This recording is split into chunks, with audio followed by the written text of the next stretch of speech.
कर्मशीलता को माना सच्ची उपासना। दो मित्र थे। दोनों के मध्य मित्रता अवश्य थी, किंतु दृष्टि और विचार दोनों के भिन्न भिन्न थे।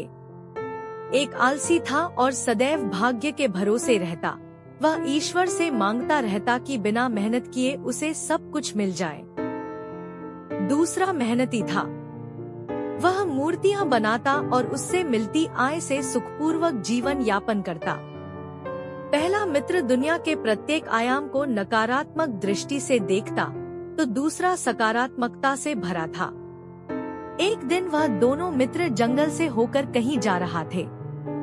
मार्ग में उन्हें एक सुंदर गुलाबी पत्थर दिखाई दिया। पहला मित्र उस पत्थर को भगवान का प्रतीक मानकर हाथ जोड़कर प्रार्थना करने लगा और ईश्वर से आशीर्वाद मांगने लगा।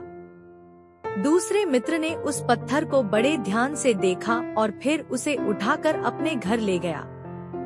शीघ्र ही उसने उस पत्थर से भगवान की अत्यंत सुंदर प्रतिमा बना दी। कलाकार की इस सुंदर कला को जिसने देखा, उसी ने सराहा।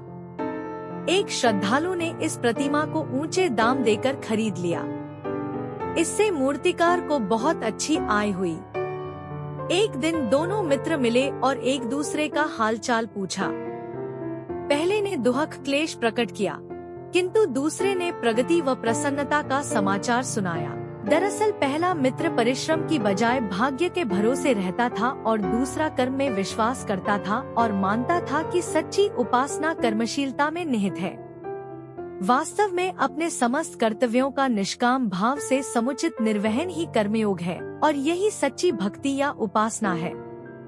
ईश्वर भी उसकी सहायता करता है जो अपनी सहायता खुद करते हैं।